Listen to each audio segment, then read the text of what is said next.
शदीद धुंध की वजह से अलमनाक वाकया। ट्रैफिक हादसे में एक ही खानदान के 14 अफराद जान की बाजी हार गए। फैसलाबाद जनाजा अटेंड करने के लिए गया। गड्डी च सिमर दियां बोरियां कोई 200 बोरी लोड आई, बोरियां दे थल्ले बंदे आया।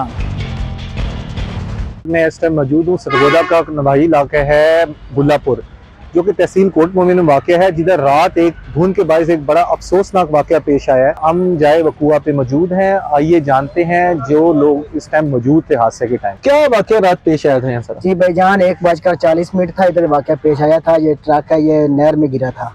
14 अफराद जान से बाक हो गए और 7 अफराद जख्मी हैं। तो आपको किस तरह पता लगा?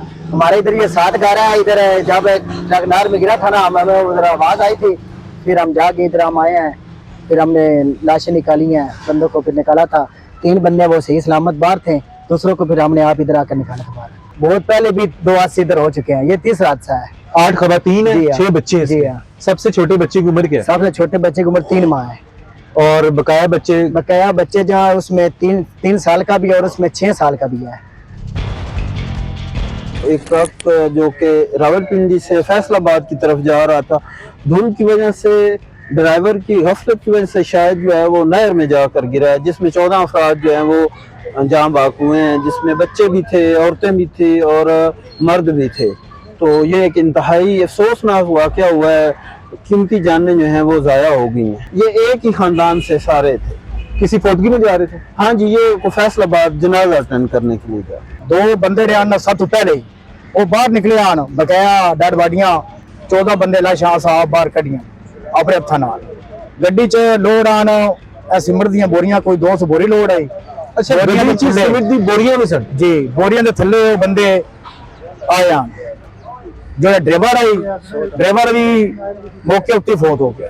जो जख्मी सन हो फिर कितनी देर फिर उन्होंने अस्पताल मुंतकिल किए? जो जख्मी तकरीबन कोई बड़ा 45 मिनट बाद वो भी घंटे बाद वो भी लै गया, जिस 2 बंदे जख्मी आना, दूजे तकरीबन ठीक है।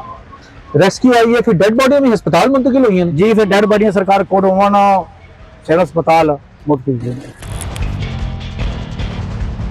ये रोड सामने जा रहा है, वो गाड़ी उतरी है जो मिनी मसला था, वो गाड़ी उतरी है कोट मोमिन इंटरचेंज से, जिसमें 23 अफराद सवार थे, जिसमें से 14 अफराद फौत हो चुके हैं और 9 अफराद जख्मी है। तो वो गाड़ी इधर से उतरी है, धुंध की वजह से कुछ रोड तंग है, उसकी वजह से इनकी गाड़ी टक्कर हुई है, इधर जाके नहर के अंदर गिर गई है। और गिरते साथ ही मकामी लोगों ने उनको अपनी मदद आपके तहत उन्हें उठाया है और रेस्क्यू को कॉल किया है, और जो डेड बॉडियां उसी टाइम चरपाई पे इलाके में रखी हैं।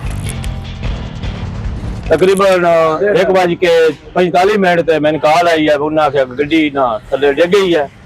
ਅਸੀਂ ਜਨਾਬ ਵਾਲੇ ਘਰੋਂ ਨਸ ਪਏ ਆ, ਨਸਦੇ ਆਏ ਆ, ਅੱਗੇ ਵੇਖਿਆ ਕਿ ਗੱਡੀ ਵਿੱਚ ਪਈ ਹੈ, ਰੋਲਾ ਬੜਾ ਆ, ਬੰਦੇ ਵਿੱਚੋਂ ਲਾਸ਼ਾਂ ਕੱਢਦੇ ਪਏ ਹਨ।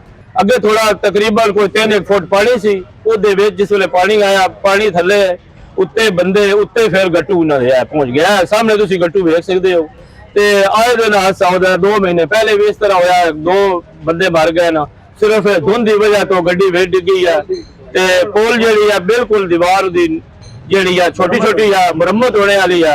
कई दफा आख्या भी है, तकरीबन मान जाए साढ़े इतने इलाके के MP मोहसन राजा साहब है ना, मियां सुल्तान अली राजा साहब है ना, साड़ी आंदे अगा अपील है कि लिहाजा पुल जी है ये मेहरबानी करके नवी बनाई जाए।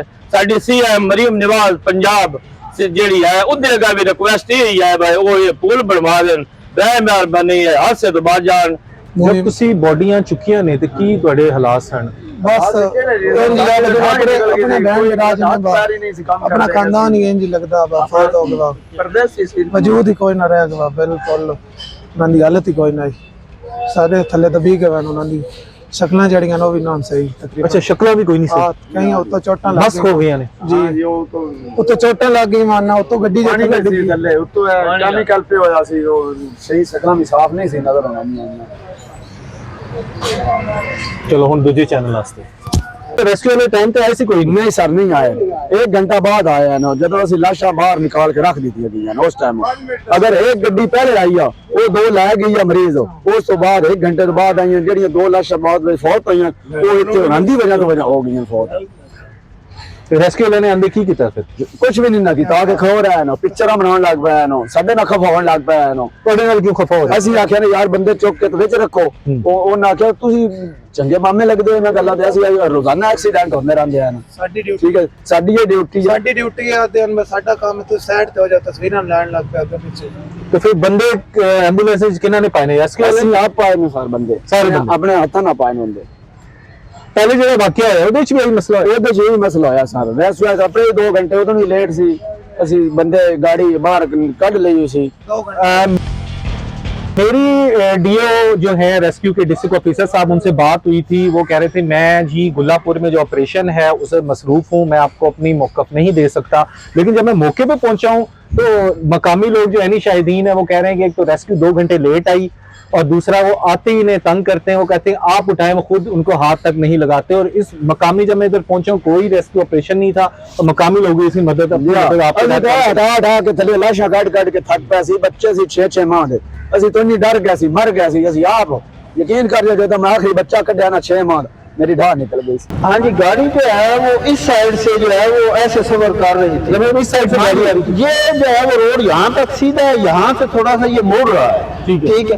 जब यहाँ से मुड़ा है तो वो बजाय गाड़ी जो है वो सीधी रोड की तरफ जाने वो सीधी यहाँ से नहर में जा इस टाइम मतलब एक कहते धुंध की वजह से वो गाड़ी सामने से आ रही है जी, सामने से आ रही थी, लेकिन बजाय इसके कि वो सामने जाती वो सीधी नहर में यहाँ जो वो ड्राइवर जो कि इस रोड के ऊपर नया नया सफर कर रहे होते हैं वो इस चीज को नहीं समझते कि यहाँ पर जो है वो एक पुल है उसके आगे दूसरी पुल भी है, यहाँ से थोड़ा मुड़ना भी है, उनको ये भी नहीं पता होता।